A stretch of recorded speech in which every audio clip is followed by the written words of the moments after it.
those two houses is going to overwork that tub. Wow, it's bright and early this morning and we had a windstorm and that caused the electricity to go out. Once again, we had a neighbor's tree fall on the power lines and, well, we had no electricity and it's a little bit of a more complicated fix. So today I'm going to show you what I did and what I am doing to cope without having electricity. Lots of sirens, lots of things going on, and well, my life just goes on like usual. Let's go ahead and clean up the mess. We're going to clean up the mess. I'm going to show you how we cope without having electricity, and it really isn't that big of an issue with us except for the food in our refrigerator. And I'll show you how we're coping with that and keeping our food nice and cold.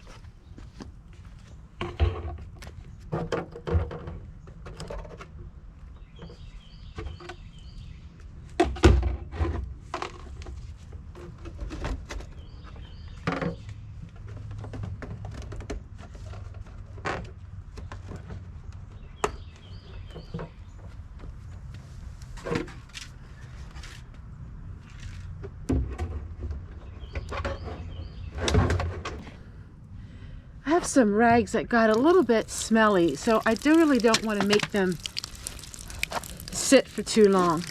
So I'm just going to hand wash some of these dishcloths and dish rags that I had with cooking.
I'm very thankful for having solar units. So these solar units run our internet, they run our lights, cell phones, they run little things like that. So I'm really thankful for them. Now I'm going to go ahead and charge them up today while the sun is out, so we have them charged up again. So we have that one is at 69%, and then we have one in the house that we're using, but while we have the sun shining, if I have a couple hours of sunshine, then I can charge them up for depending how long we go without electricity. You just never know how long you'll go.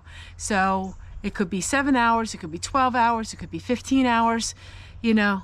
You just don't know these days. And I don't like depending on waiting for companies to come out to fix things. I like to be proactive. So we're gonna go charge these up. I'll take you inside in just a minute while I go ahead and get the other solar unit in here. And then I have some other solar units I have to charge up in the garage. Come on in, let me show you how I do this. It's like having electricity. So we're not gonna use this now, of course. Let's go ahead, let's plug this in. We need to use the sun as much as we can.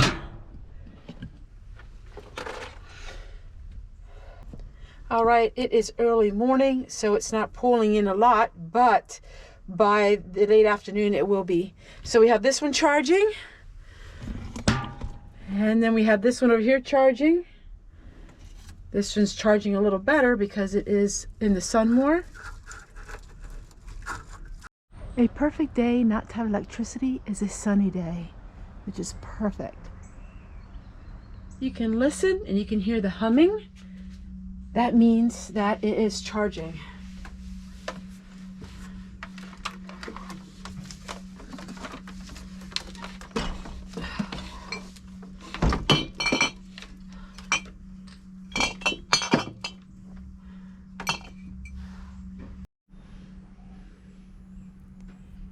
So the electricity was out late into the night.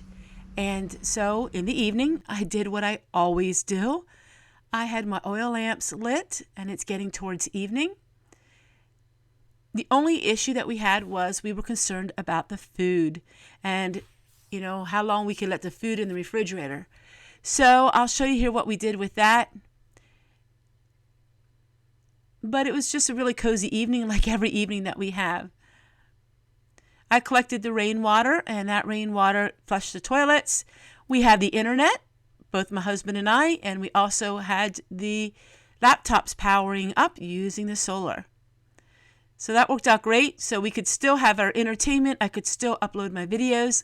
I'm in my pajamas, and now I'm just getting ready to settle in for the night. And it was no problem whatsoever. I could have went on like this for a couple days, and then the solar, of course, would have ran out. But as long as we had sunny days, I was able to do this. Now, if we had rainy days and this happened, the solar probably wouldn't last about a day and a half to 2 days. But if we would have gone a couple days and it was rainy, of course, the solar would have ran out. But we do have a generator as well, and now we never have to worry about not having heat in the wintertime. We have total off-grid heating system. All right, and let me show you what we did here with the refrigerator. We went and got some ice, and having the ice totally made a difference. So we put 2 bags of ice in the refrigerator, and that was a cost of $5. So after the electricity came on, we used the ice and put it into our Berkey, and now we could drink the water. Win-win. Every day I'm writing in my diary. That way, next year, I'm able to read in my diary. It will be so much fun from one year to the next. We're going to be opening up Fanny's diary as well. Fanny is my husband's grandma, but I took care of her late in her life, and she was and will always be my best friend. So, I hope you enjoyed this video, and I can't wait to share with you again tomorrow. Bye, guys.